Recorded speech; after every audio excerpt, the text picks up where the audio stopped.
തദ്ദേശ ഭരണ തെരഞ്ഞെടുപ്പ് 2025 വിജയിച്ച അംഗങ്ങൾ ഡിസംബർ 21 സത്യപ്രതിജ്ഞ ചെയ്ത് അധികാരമേൽക്കും. ഇത് സംബന്ധിച്ച മാർഗനിർദ്ദേശങ്ങളും സംസ്ഥാന തെരഞ്ഞെടുപ്പ് കമ്മീഷൻ എം ഷാജഹാൻ പുറപ്പെടുവിച്ചു.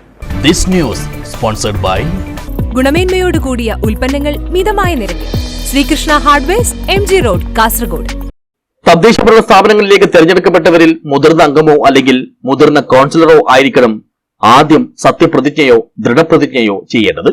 സർക്കാർ ഇതിലേക്കായി ചുമതലപ്പെടുത്തിയിട്ടുള്ള ഉദ്യോഗസ്ഥർ മുമ്പാകെയായിരിക്കണം സത്യപ്രതിജ്ഞ. കോർപ്പറേഷനുകളിലും ജില്ലാ പഞ്ചായത്തുകളിലും ജില്ലാ കളക്ടർമാരെയും ഗ്രാമ ബ്ലോക്ക് പഞ്ചായത്തുകളിൽ അതത് സ്ഥാപനങ്ങളിലെ ഭരണാധികാരികളെയുമാണ് ഇതിനായി ചുമതലപ്പെടുത്തിയിട്ടുള്ളത്. മുനിസിപ്പൽ കൌൺസിലുകളിൽ ഇതിനായി നിയോഗിച്ചിട്ടുള്ള ഭരണാധികാരികൾ വേണം ആദ്യ അംഗത്തെ പ്രതിജ്ഞ എടുപ്പിക്കേണ്ടത്. ആദ്യം സത്യപ്രതിജ്ഞ ചെയ്ത മുതിർന്ന അംഗമായിരിക്കും മറ്റംഗങ്ങളെ സത്യപ്രതിജ്ഞ അല്ലെങ്കിൽ ദൃഢപ്രതിജ്ഞ ചെയ്യിക്കുക. തിരഞ്ഞെടുക്കപ്പെട്ട എല്ലാ അംഗങ്ങൾക്കും പ്രതിജ്ഞയെടുക്കാൻ രേഖാമൂലം അറിയിപ്പ് നൽകും.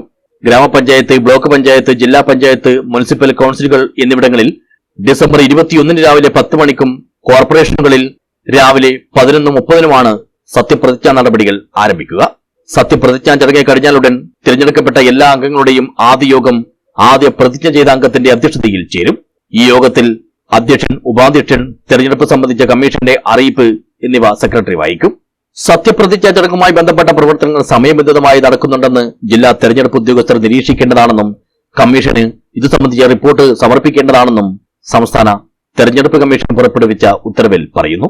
തെരഞ്ഞെടുപ്പുമായി ബന്ധപ്പെട്ട് സംസ്ഥാനത്ത് നിലനിന്നിരുന്ന മാതൃകാ പെരുമാറ്റച്ചട്ടം ഡിസംബർ 15 മുതൽ പിൻവലിച്ചതായും തെരഞ്ഞെടുപ്പ് കമ്മീഷണർ എ ഷാജഹാൻ അറിയിച്ചു. News bureau, Kasaragod.